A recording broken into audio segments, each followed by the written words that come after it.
Hey, everybody, welcome to another episode of Innovation Tech Talks presented by Omron, a leader in healthcare technology. I'm your host. You're chopping it up with Chuck Warner. I'm the editor in chief here, and we have a very, very special guest today. We've been talking a lot lately about collectibles, about NFTs, about what's going on, Web 3.0. It's a really exciting time. So we've got an expert here from one of the biggest, probably one of the biggest players in the space, Panini America. And we have with us today Jason Howarth, the VP of Marketing. Jason, welcome to Innovation Tech Talks. Hey guys, how are you doing? Hey, it's great to have you, man. By the way, congratulations for working for such a cool company. Thanks. It makes life fun for sure. I know, right? When people say make sure you do what you love, I mean, is it safe to assume that you love, collectibles and everything that Panini's all about? It depends on the day, but yes, for most days, for sure. Can you, for the people that are listening that aren't familiar right now, can you just give them a little background on Panini America? Kind of what the history is and what you guys are really known for. Yeah, sure. So Panini is the world's largest sports and entertainment collectibles company. Started back in 1961 by four brothers in Modena, Italy, with the last name Panini. So that's where the name comes from. And then they launched the first FIFA World Cup sticker collection in 1970. And we've produced that every year or every 4 years since 1970, including the one that's coming up this year for 2022. That'll be out in the market in September. It's a global phenomenon, really fun and exciting collection. We're constantly talking about it even this early in the game, planning for that tournament in November. So that was kind of the impetus to start it all. And then in 2009, they bought Donruss Trading Cards. If you grew up as a kid of the 80s, Donruss Trading Cards very well. Yep. That's me as well. The first memory I have of collecting cards was, chasing that, 1987 Donruss Bo Jackson rated rookie. And can visualize every element of that card in my head now at 47 years old still. So, bought Donruss Trading Cards in 2009 and became the exclusive trading card partner of the NBA. And then also became a partner of the NFL and the NFL Players Association as well that same year. And we've continued to grow and mature the business. Now we're exclusive with the NFL and the NFL Players Association, exclusive with the NBA and the NBA Players Association. We are just hitting year one of our relationship with UFC. So we had a great first year with them, just exponential growth for the UFC world in trading cards. I'm excited to introduce our first product for 2022 next week with UFC Prism. And then we're rolling into, we've got exclusives with NASCAR and collegiate. So over 200 colleges, all the colleges that matter in the space we're partners with. And then rolling into FIFA World Cup. And literally in a month, we will be introducing our first WWE trading card product. Wow. Dude, Congratulations. You guys have your bases covered. Yeah. Absolutely, for sure. And then to add to that, we launched our NFT platform in January of 2020, which I know that we'll talk about. Yeah, absolutely. And that seems kind of a little bit early compared to the, the craziness that's going on right now when it comes to NFTs. But just tell the audience real quick, what's your role there as the VP of marketing? I'm the vice president of marketing, so I work across all of our properties. Over 100 trading card products a year. Work across those properties in terms of promoting them and marketing them, working with the leagues and the players associations as well as the players. And then new initiatives like, launching our NFT platform, launching our social media platforms in China in 2019. So, pretty much all purpose back, to use a football term. Yeah, man, you got to wear a lot of hats, but that's really cool. So that's what makes marketing fun, right? I know, right? And so where did you go to school? How did you get into this? I'm sure a lot of people, you have a dream job, like I alluded to earlier. How'd you get your start? For sure. So I went to Boston University and went to the College of Communications, majored in PR there. And I had this amazing professor who's since passed, but Professor Jack Falla, who was a sports guy, wrote for Sports Illustrated for years. If you wanted to take his class, you either had to be ready and awake at 8 a.m. in the morning, and that's tough for college kids. But he believed if you wanted it bad enough, you'd show up for the class. So I was one of those students. And then also took a number of his other classes in my senior year at BU. Just so happened to coincide with the NHL All-Star game. And he had, gave us the opportunity to go out and help out during the NHL All-Star game as they were looking for interns. So I jumped in and did that All-Star game weekend and thought, wow, if I could ever marry sports and PR, I'd have the dream job. Yeah. And so went out and set course and trying to find the right fit after college. Couldn't find it. Ended up in an investor relations firm because you got to pay bills. And then joined a sports PR agency in New York City about 2 years after graduating. And that's been the path ever since. So that's pretty awesome. You kind of manifested it. You're Yeah. like, if I could do this, this would be pretty awesome. And then here you are. And then you just kind of dial yourself in to try to figure out how you get there. Right. So yeah, you kind of reverse engineer it. So let me ask you, like, let's go ahead and just dive right into the state of the state. What would you say the state of collecting cards is right now? I'd be lying, but the absolute truth is, it is, I mean, you'd expect me to say this, but the absolute truth is that the trading card category has never been more healthier than it is right now, both at the hobby shop level, at the mass retail level with retailers like Target and Walmart and Dick's Sporting Goods and, and so on, and then in the online space. And so, across all sports. So, great strength in the NBA and the NFL, great strength with UFC and the growth that we've seen there in the last year, NASCAR, you name it. So, and the power of our brands, whether that be, our Prism brand, which is just an absolute monster in the trading card space, globally. We do that product across all sports. So there's cohesiveness in terms of a level of expectation in terms of what you're getting with that product. Yeah. First product we launched with UFC last year at this time was UFC Prism. And we basically tripled the forecast numbers overnight when we announced that would be the first product. And the first WWE product that we introduce next month will be Prism. Before we roll into some of our other brands. So, great marketplace to get into. If you remember collecting as a kid, the market is completely different. We have, rarities on our cards now, which drive high value dollars. On the secondary market, if you happen to pull, a really popular athlete, autographs on the trading cards, memorabilia and cut up and incorporated into the trading cards, you name it. It's all there. So, and how would you describe Prism to the people that aren't familiar? Is it kind of like your top echelon, the most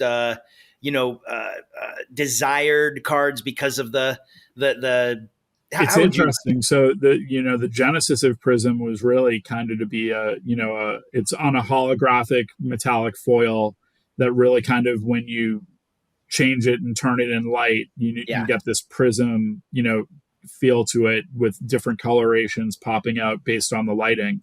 And so, we introduced that at the hobby side, and on the mass retail side is a product to just cater to that audience that was really into the technology side of the cards. And that product would retail for, $10 a pack.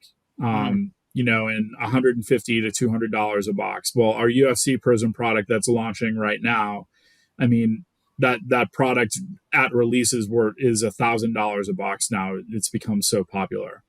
So, I would say that in our mind, as we look at our portfolio of products in terms of volume and in terms of, brand, we kind of put that at or I shouldn't say brand, but, in terms of volume, in terms of consumer, we put that as like a mid-tier brand. And then we have a higher end product like Flawless that sells for, in the normal world, $5,000 a box. It comes in a steel briefcase.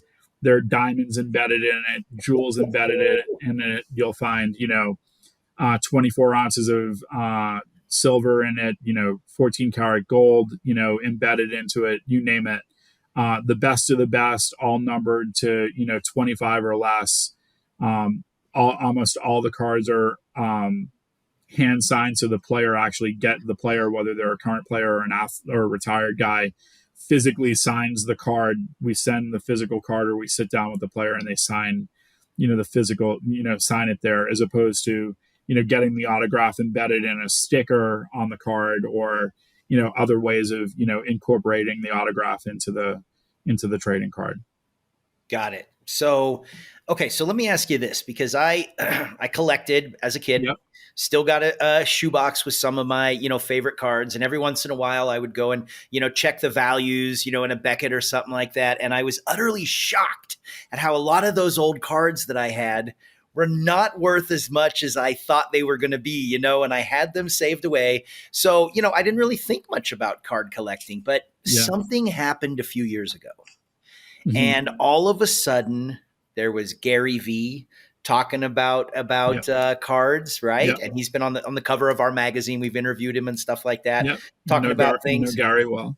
Yeah. And there was the pandemic, so people were at home, and I don't know if they just started dusting off their collectibles. They had a little time on their hands or what, but why does it seem like a couple years ago that card collecting came back, particularly sports cards came back in a massive way, after for a while it just seemed like a lot of people like me, those old collectors, were out of the game, where all of a sudden we were back in? What the heck happened there? The short answer is great product development and great marketing. Yes. Boom.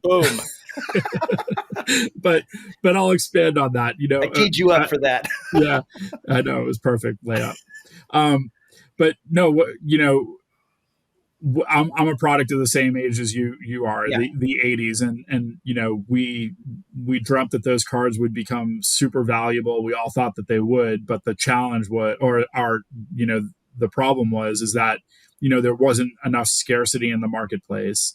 The manufacturers basically just oversaturated the marketplace, and they became completely not valuable. There are still cards from that era that are super valuable. You think about the Jordan Flair card, and people go bonkers over that one, right? But also because basketball wasn't collected to the level that it's collected now, right? Yeah. In the 80s, I wish I collected basketball cards in the 80s. I didn't. Yeah. I collected baseball and football. Me too. Me too. So you have that element, and then is what's happened is the marketplace kind of evolved. I mentioned the incorporation of autographs, the incorporation of memorabilia, creating other elements of rarity and value within the card, whether that be with our Flawless brand, and you've got diamonds embedded in it, like I said, those types of things that started to pick up and create this modern day value that was more valuable than the 90s junk wax era is how they refer to that year. That year. Unfortunately, those were the years that we were kids. I wish I was a kid now. But collecting cards and understanding that, instead of flipping Reggie Jackson cards on the back porch with my, with my friend and losing cards, one, you'd never flip a card now. But so you had all that, and then what happened was, you start to get this cycle where rookies tend to drive the category, in every sport, culminating with, the introduction and, the acceptance of, powerful brands like Prism, introduction of brands like Select, and Donruss Optic, which is a take on, old school Donruss, and, the foil and the metallic type vibe that you get out of some of those other brands. So you've got all those things coming together, and I'll use it from a I think in terms of, like, when I think of years, I think of rookie classes. Yeah. So I wouldn't know the year, but I'd be like, oh, that rookie class. So as you start to think about it, I always equate it to, and I'll use basketball, and I'm from Boston, if you hadn't noticed Tom Brady sitting behind me over every call. But I always equated to the Jason Tatum year, is that year that there started to be this momentum with that rookie class where people were starting to get really excited about the basketball trading card category, in a much bigger way than we had seen before. And then you follow that up with the Trae Young, Luka Doncic year, people go crazy, right? And then you follow that up with the Ja Morant, Zion Williamson class. Yeah. And Ja is absolutely on fire. So, you follow those up with 3 consecutive years, and football is chugging along, having great rookie classes. All this craziness is happening around our Prism brand from a global perspective. I mean, people talk about the pandemic is a fuel to the fire. Yeah. I wouldn't say that it's entirely that. I mean, in 2019, we knew that we needed to start really thinking about the China marketplace differently, because we started getting a lot of collectors that were interested in our product there. So we went over there in 2019. We launched our social media platforms on Kobe Bryant's birthday in 2019, never knowing that 6 months later, he would die in a helicopter crash and we'd be hit with a pandemic for the next 2.5 years and counting, however you want to look at that, right? So we launched our social platforms there in China in 2019. We launched our direct-to-consumer platforms there in 2019.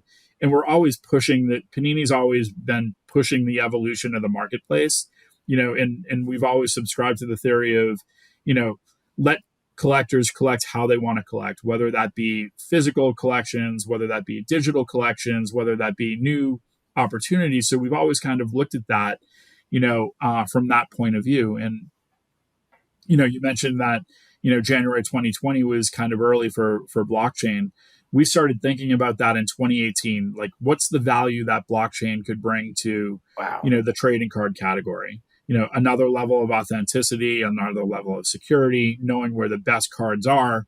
When you've got thousands of packs of cards all over the world, you have no idea, unless someone decides to go on social media, whether they pull the one of one, Ja Morant from his rookie year, or the one of one Luka Doncic.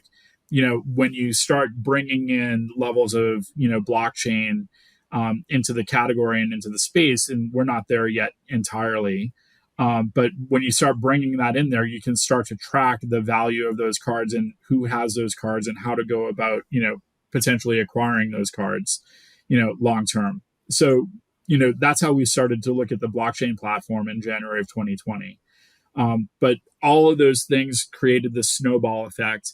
And then the other thing that I'd say is, case breaking, which is basically people sitting on video streams, opening up cases and cases of our product and showing it off to fans, and people basically, buying into a case break. So that $5,000 suitcase of Flawless, which is, at the time, a $25,000, $30,000 case.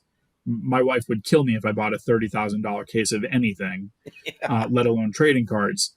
Now you have access to buy in at a lower price point. And in the case of the NFL, 32 NFL teams, there'd be 32 spots in the case breaking, and it would be randomized. So you might get the New York Jets, I might get the New England Patriots, or you might get the Jacksonville Jaguars and I might get the New England Patriots. Well, last year would have been a great year for the Jacksonville Jaguars because, every card that comes out of that case that's a Jaguar goes to you. So you're getting the Trevor Lawrence rookie, you're getting the Travis Etienne rookie. I'm getting lucky that I finally have another quarterback after 20 years, which I thought might take a little bit longer. Yeah. Again, kid of the 80s, I grew up with, Hugh Millen is my starting New England Patriot quarterback, not the GOAT. Yeah, not the GOAT for 20 years like my kids did. Yeah. So I had Dave Craig in Seattle. So yeah, I remember collecting Dave Craig cards too. Yeah. So, so you have all those things kind of creating this momentum and this snowball effect. And then people staying at home and wanting to be able to wanting to be able to interact with people. No sports going on. Right. And case breaking is a perfect platform, the most, socially distant thing that you could do, sitting on your couch at 11:30 at night while your family's asleep, opening up packs of cards with a bunch of people that love trading cards and love sports. Yeah. So you had all of those things kind of come into that space, and that's really where we are today. Something else too, and that's, I appreciate you kind of peeling the layers back. So we see, it's social media. It was, we had some time on our hands. There were big influencers that were doing it, just all this confluence of things. But I think something else that I noticed too was that parents and fathers like my age and your age, we all of a sudden had something that we could really connect with our kids with. You know what I Yep. mean? Like it was something that getting our kids into it where maybe they weren't before, all of a sudden we had this special bond and it became a thing, that we could do together. And it, I know a lot of, people my age that got into it with their kids that are maybe, 10, 11, something like that. Heck, I even saw in it was a documentary on HBO or something where they had Mark Wahlberg and he was busting packs with his kids. You know what I mean? Yep. And they had, oh my God, they had just boxes of cards and stuff like that. Yep. But I think it was a real bonding opportunity for kids that maybe weren't, into collecting cards and especially maybe weren't even into sports, where all of a sudden, boom, you had something really cool and the kids were hooked. Yeah, and even more so the parent, the dad being able to connect to their kid because they're not engaged on video games the way kids are, or Music. TikTok or whatever. Music, yeah, social and so there's this one level of being able to connect that's very innocent and all exciting. I always say, like, as a marketer, dream job, like the product that you have in your hand, no matter how old you are, you put a pack of cards in someone's hand, and the first thing they're thinking is like, oh my God, what's inside? Mm-hmm. And then they open up the pack of cards and they get a player from their favorite team, and it doesn't matter how old they are, they're ecstatic because it's their favorite team. Or they get the hot rookie and they're like, oh my God. And it doesn't matter whether you've collected cards ever, that experience, that emotion that's created when you open up a pack of cards, it's incomparable. And so, we push into that, from a Panini point of view to really highlight that. And, we talked about that father-son connection. In 2012, we introduced a program to hobby stores, nationwide, around Father's Day. And the whole idea was, getting the dad who might go into the store by himself, because he used to collect as a kid, bringing his kid with him and, connecting on that level and being able to do that. And so we've done that every year. Father's Day has become this year, this time for hobby shops to bring fathers and kids together and, open up packs and just share the natural joy with it. Yeah. I mean, I think about, connecting to my son, and, when he was a little bit younger, Pokemon Go had just started. And literally we would drive around for 2.5 hours and go to Pokemon Go stops. Like, I didn't care about Pokemon Go. Yeah. Other than to see how it was working, like, because I'm a marketer. But my kid loved it. We spent 2-3 hours a time playing Pokemon Go. We'd stop and get snacks and eat and just enjoy each other, as opposed to, not being able to have that connection because he's playing video games and I'd rather be doing something else. Yeah. So, that whole experience and bringing that collectability together, because, that's another thing. Like, we use the hashtag who do you collect, because everybody collects something or someone. Yeah. And so really driving into that as well.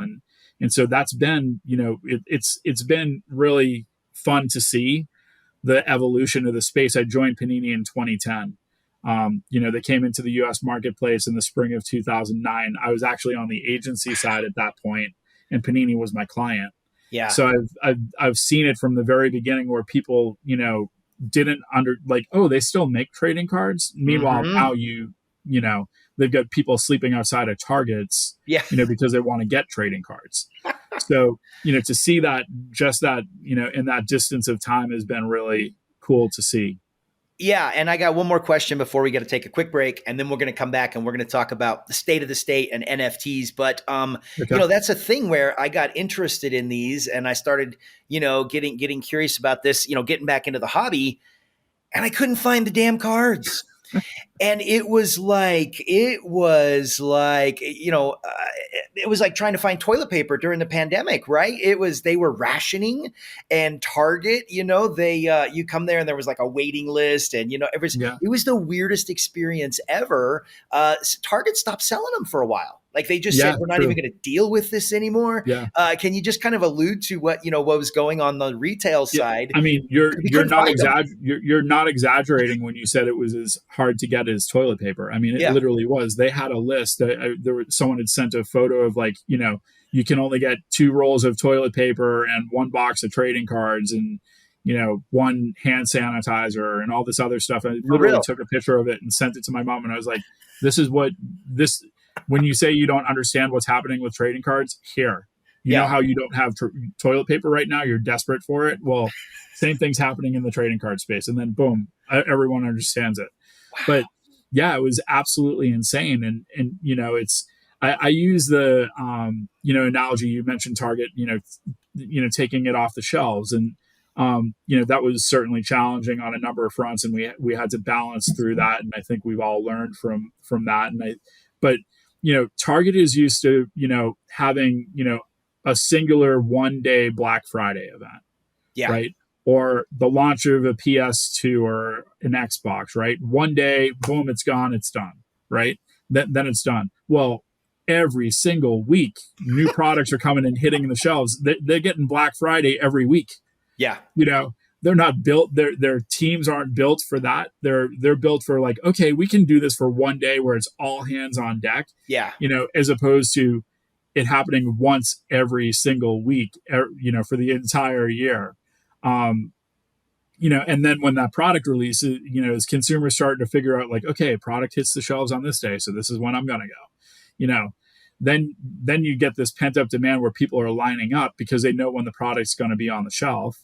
And that And then fuels Target, more demand because you yeah, start seeing it on social media and yeah, people are complaining about it, and you're seeing big lines and you're like, wait a minute, I'm missing out on something. So it just yeah. fuels And, more demand, that scarcity. it's a blessing and a curse, right? Yeah. Like, you think of it, we talked about the 80s, 90s junk wax era. We don't ever want to go there.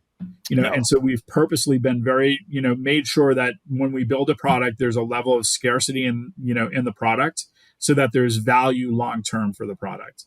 You need value long term, but yet you still need to work on, managing the demand. And that's a balancing act that literally our team faces every day. Wow. Okay, we're going to take a quick break right now. We got to pay the bills around here. We've got a quick message from our sponsors at Omron Healthcare, and then we'll be right back. We've got Jason Howarth. We are talking about Panini. We're going to talk about the state of the state and NFTs. We'll be right back on this episode of Innovation Tech Talks. Today's episode of Innovation Tech Talks is brought to you by Omron. Omron is a world leader in technology designed to solve social issues, improve lives, and build a better tomorrow. They serve a range of industries which utilize their technologies to innovate and grow: factory automation, healthcare, mobility, and energy management. In the industrial automation business, Omron technology demonstrates the power of machines to unleash human potential, pursuing the ideal in automation, in which people and machines are working together in harmony. Omron provides sensing, control, safety, vision, motion, and robotics technologies for the automotive, food and beverage packaging, semiconductor, electronics, life sciences, and infrastructure industries. For over 80 years, Omron has helped industrial businesses maximize potential by solving problems with creativity. Learn more, go to automation.omron.com. Hey, everybody. Welcome back. You are chopping it up with Chuck, here with Jason Howarth of Panini America on Innovation Tech Talks, brought to you by Omron. And okay, so Jason, we know NFTs are here. They're everywhere. You guys were way early. You saw an opportunity with the blockchain. You knew that there was something here. It's perfect for collectibles because, you have the unique, serial number, and you have this. Were you guys the first, and did you know it would be as big as? I mean, I don't even think it's gotten there yet. I think it's still getting there. What were your internal discussions like? So, as I mentioned earlier, we started thinking about blockchain in 2018. And when we started thinking about it, and then, fast forward to 2020, when we launched our private blockchain platform on our website at paniniamerica.net, Yeah. In January of 2020, we started thinking about like, okay, how do we engage the consumer? How do we help them understand blockchain? And what are the steps that we need to do to get them to understand that? All of the steps were not things we really liked. It was like, okay, we have to go tell them to get a crypto wallet. Then we have to go tell them to buy a cryptocurrency, but we can't tell them which one to buy, and, then they've got to figure out all that stuff. And now they're finally ready to buy one of our products. I'm like, no, we need to get path to buy the product. So, we decided that we would, on our blockchain platform, introduce, that to consumers where they could buy in US currency. Mm-hmm. So even today, you can still buy our NFTs on our blockchain platform at paniniamerica.net in US currency. In the next 6 weeks, we will be starting to accept forms of cryptocurrency as another form of payment. So if you want to pay in Ethereum or Solana or Bitcoin, great if you decide to pay in Bitcoin, but I don't think anyone's buying anything in Bitcoin right now. They're just holding. Yeah. But, or any of the other, more popular cryptocurrencies, you'll be able to do that on our platform. But when we launched it in January of 2020, no one was talking about, the non-fungible token part of the blockchain. Yeah. NFTs, right? We're like, okay, that's just the engine that makes the train run down the track of blockchain, right? Like that's just what you need to have to live on the blockchain and be able to carry that and form additional chains and, create this history around that asset. So we didn't even focus on talking about non-fungible tokens. We didn't even want to confuse a consumer. Yeah. We're just like, blockchain technology is here. Here's the value. Here's what you do with it. And to introduce it, we launched a 100-card set, of the best athletes across all sports. And yes, we were the first to do it, in January of 2020. But we launched it with the best athletes in 100, across all sports. And we tied it to a physical card. So consumers and collectors understood the value of the physical card. Yeah. When you have an autograph, Kobe Bryant or John Morant or you name it, in the product as a physical card, what the value of that card is, from a physical point of view. You might not fully understand what the value is of the digital asset that's tied to it. Yeah. But at least you understand that there's a value and now there's a premium to it, right? Mm-hmm. So that's how we went through and started to explain and educate the consumer. And as we started to progress, in the platform, we started selling, just purely NFT assets or purely blockchain assets, no physical card tied to it. That was another mechanism in terms of. And it was like a digital replica of a physical card, right? It wasn't a play. Exactly. It wasn't. Exactly. Okay, got it. Exactly. It was just a digital, asset that looked like the physical card. Got it. And so we did that, and then we also inserted codes in some of our products where we said, hey, you've just acquired this digital blockchain asset. Go to our website, enter in this code, and see which card you got. And you might have pulled the Kyler Murray rookie card, in that case. And so you had all those things that we started to introduce. And then in July of I have to remind myself, it seems like 2 years have gone by like that. But in July of 2021, we introduced the Pac format, because what we found was when we were selling the individual digital assets, the cost per entry was, $1,200, give or take, which is a high cost of entry for someone as you're trying to get them into this, on a mainstream point of view and acceptance. Yeah, so, it almost squeezes out the average collector. Exactly. And so we've always been a believer that we wanted to replicate the physical experience that we talked about earlier, of sharing that joy of opening up a pack and that experience of what's inside and the reveal of the card and all those other things. And so, we weren't able to do that on the individual card side of it. And then in July of 2021, we launched the Pac format, starting with the NBA. And it really replicated the physical experience where you open up the pack of cards on the site and you've got, 3 to 5 cards that are there. And, you touch it and it flips over, and now all of a sudden you know who you have and you keep going. And we've elevated that experience and continue to do that all along the way. here, but we launched in July of 2021 with the NBA packs, and we followed that up with Major League Baseball Players Association, and then followed that up with UFC. Then launched the NFL packs during the season, and where we just launched the French Soccer League in our on our site as well, and then we'll be rolling into FIFA World Cup NFTs here in the next few months as well. So and that cadence continues to build because they're replicating the experiences and the physical card side. So we have so many different dynamic products that we can launch into the NFT space as a result. So where are the cards printed? Do you guys have one place that you print them all? The physical cards are printed in the US. Okay. Yeah. So, and thankfully, the primary facility is here in Texas, which is where Panini is located. So, we have the ability to have, members of our team, constantly over at the print facility to make sure things are going the way they need to go, to make sure, as we're rolling out, the higher value products, that everything is getting into the product the way it needs to get into, from a system point of view. That's great.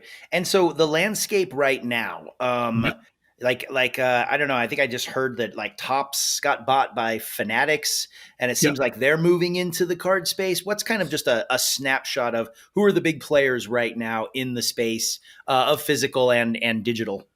Yeah, physical, it's still us and Topps, quite honestly. I mean, we don't really, we focus on what we do. Sure. And not really think about that. But if you're like looking at licenses, which is probably the easiest way to compare that to someone that's not really in the space, is that, Topps has the Major League Baseball license, in addition to MLBPA exclusively, until I want to say 2023, I believe.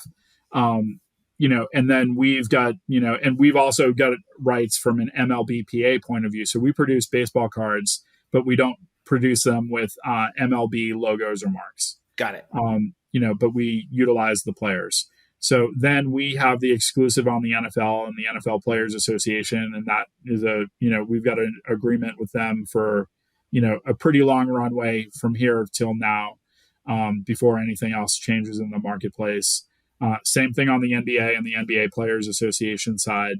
Same thing with NASCAR and UFC. As I mentioned, we're just going into year 2. We're rolling into WWE with our first product in April. And then we also do the collegiate products and the FIFA World Cup products. So, that's from a trading card perspective. And then obviously we've got other rights, across sports and entertainment, with soccer leagues all over the world. Oh man, you guys are everywhere. So would you consider these cards art? 100%. Absolutely. Why?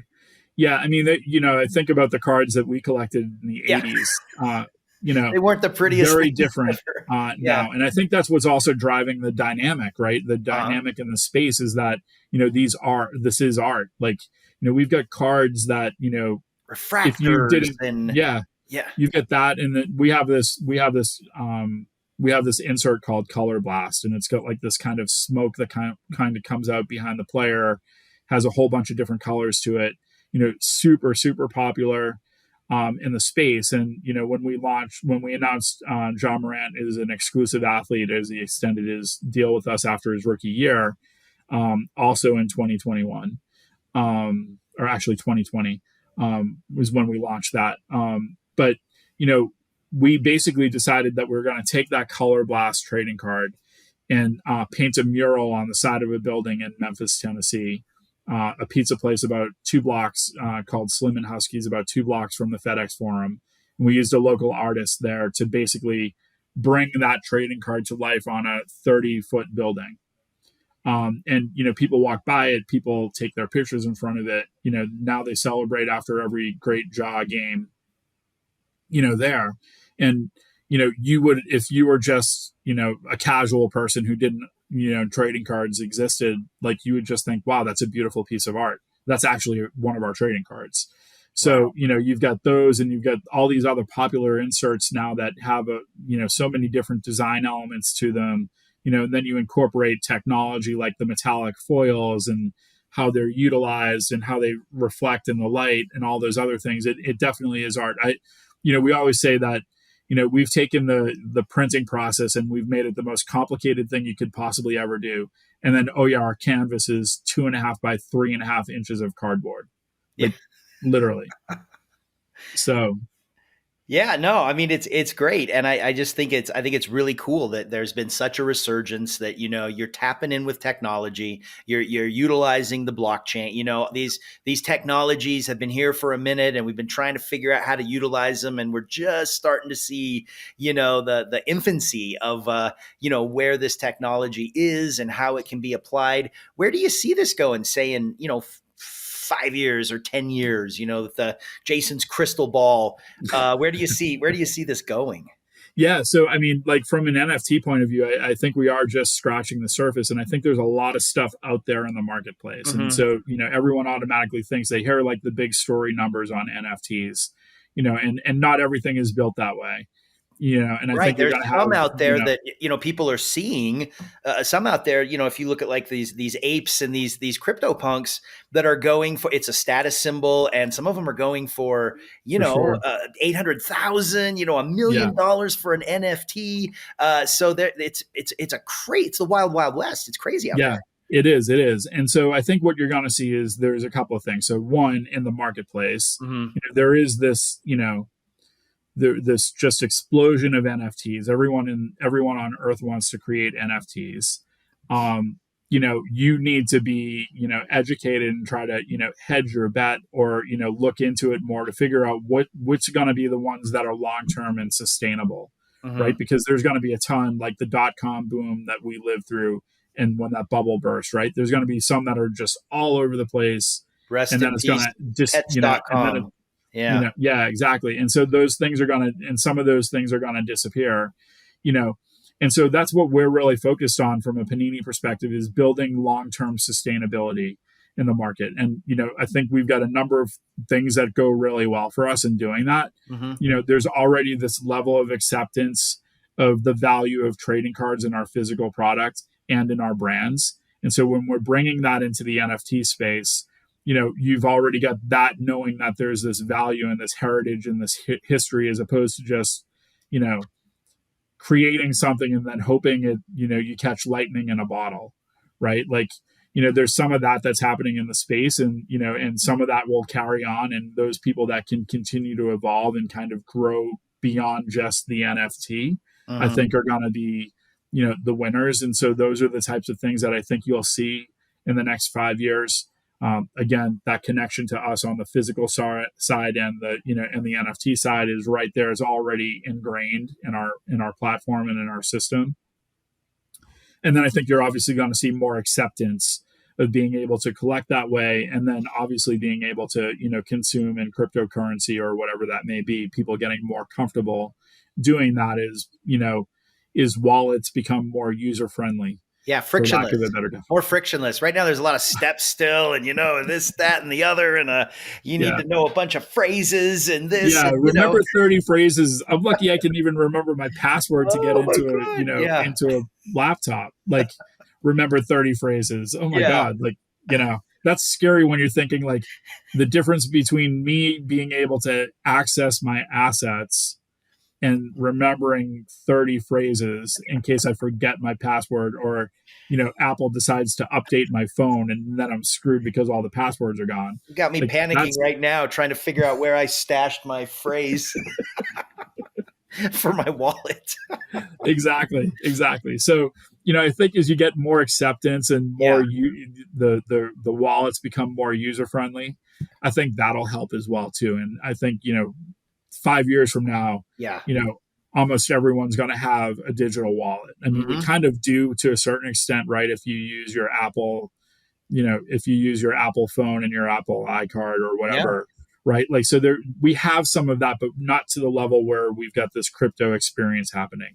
Well, and then you've got an Apple Wallet, right, where you can store your tickets. Say you're going to a sporting event, you're flying on an airplane. It's probably not that crazy to think that would be an extension of your Apple Wallet of all your NFTs. I think we just gave Apple an idea. I think we did. we better get like a royalty on that. Something, man, like a free phone or something. Hey, so one more question. How do the athletes feel about these cards? Athletes have a lot of commitments and they have, a lot of things that take up their time and stuff like that. But I would like to believe, and I think most collectors out there, that athletes themselves like to have, their rookie card. They like to see their stuff. What's kind of the behind the scenes of, how these guys feel about their cards? Is it just another thing that they do, or is it really as cool to them as it kind of is to the collectors? I think it is cool to them. And, I think that there's obviously, a lot of, things that are involved in the trading card side of it. But as you come in as a rookie, and we've got an NFL draft here in a month. We sure do. And we're working closely with all those guys, looking forward to seeing where they all land. I always say, like, the NFL draft is like Christmas Day. You want that shiny new piece that runs a 4.3 to be on your team, but you're too far, away from being able to pick that guy, but maybe you'll get lucky, all those things. Right. So, very much like, almost anything, the trading card and the rookie trading card is a rite of passage for a guy, for an athlete. As a kid, they're playing sports. They finally start to figure out, like, hey, maybe I'll be good at this enough to play sports at the professional level. And so they dream about, being a college athlete. They dream about, being on their favorite NFL team or their favorite NBA team and being in professional sports. And as they're thinking about that in those steps, there's like, oh, and maybe someday I'll have my own trading card. So, that light hits, that light goes off when all of a sudden you show them their trading card for the first time, where they're like,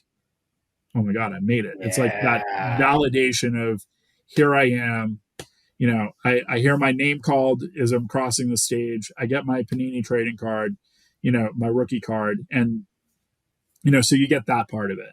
And then as they start to evolve, and rookies are, really super popular every year. So, they've got a lot of commitments with us to, sign autographs and, get the cards and do all those things. And, and so you go through that process. And then as you start to become a vet, a year 2 guy, year 3 guy, a year 10 or 20 guy, you start to look at the trading card side is a bit different in terms of, one, another way to connect to your fans. Mm-hmm. Right. And I think, one of the things, and, I mentioned Kobe earlier, Kobe was Panini's first exclusive athlete in the US. He grew up in Italy. He understood the Panini brand, loved soccer, so there was just this natural connection synergy with him. And, even after he retired, we had people that, one of our acquisitions guys, Brian would see Kobe every 6 weeks. Mm-hmm. To sign cards. And Kobe didn't need to sign those cards, but he knew how it would help carry his legacy and knew how it would be able to get him to connect to fans even when he was no longer playing. And so, there are, no one understood that better than Kobe. There are other guys that understand that and other guys that continue to grow and see that. And I think as people, continue to see that and, and now they're collecting cards, you've got, guys like Kevin Durant collecting cards. You've got, Giannis collecting cards. You get all these guys collecting cards and getting into the space. Last week was crazy, completely, blows up on social media that Drake decides to open up 20 boxes of our Panini trading cards, looking for, that rookie NBA logo man, from 2020, trying to find those cards. So, you have all those things kind of happen. And so what's happened now is that the trading card piece has almost become has become mainstream in pop culture. So it's, it is that art thing. It is it is that connectivity. And so it's that piece of like wanting to own the best cards and wanting to own your own cards. I think about AJ Dillon, the running back from the Green Bay Packers, who's like constantly opening up trading cards. Yeah. Did Jay-Z buy a card grading company? Didn't Who? he invest? Jay-Z, did he invest in a company that grades the cards? Because I thought I don't know that he did. I know that KD's bought in, I think, on some of that stuff. I'm not sure. That's hot too, right? You get your cards, you want to get them graded. It is. And, and those guys, they live off of, the success of our products right now, which has created this influx and craziness in the grading category, And for consumers, thinking like every card that they get needs to be graded if it's like a great player, or even in their mind, they think it's a great player. Right. Yeah. So, you've got this influx and this surge that's happening at the grading companies where they literally had to like just pause and suspend, receiving any more shipments so that they could get through the process. And I think like their process was like a year behind, or like a year wait before you could even get a card graded, depending on it. Wow. That's crazy, man. Well, It's listen, insane. this has been so much fun. I'm super excited to continue to see what you guys have going on and the products that you put out and stuff. Can you let the audience know, where they can find out more about Panini America or get a hold of you, or, here's a great opportunity for some shout outs and some shameless plugs. Sure. Shout outs and shameless plugs. PaniniAmerica.net for sure. That's where everything lives. Our blockchain platform, our online store, our, autographed memorabilia from athletes, all available right there. You can find us on at Panini America on Twitter and on Instagram. I'm a sports marketing guy on Twitter and Instagram. So, you can find us in all those spots. Awesome. Well, we'll make sure that we give you a follow out there, and this episode I think is going to be a lot of fun when we share it out here in the next week. So again, thank you so much for taking your time to come here and join us. It's been a fun one, and for those of you that are listening right now, make sure that you follow Innovation and Tech Talks on Apple, Spotify, Stitcher, wherever you get your podcasts. If you like this episode, go ahead and hit the like button. Don't forget to subscribe, and again, follow the conversation with us on social media. InnoTech Today. Make sure that you check out Jason on Twitter. Did you say sports marketing guy? Yep. Dude, that's a great handle you've got there. So check him out there on Twitter. Continue to follow the conversation. And again, it's really been a pleasure. Thank you so much, Jason. And for those of you listening, we'll see you next time on the next episode of Innovation Tech Talks.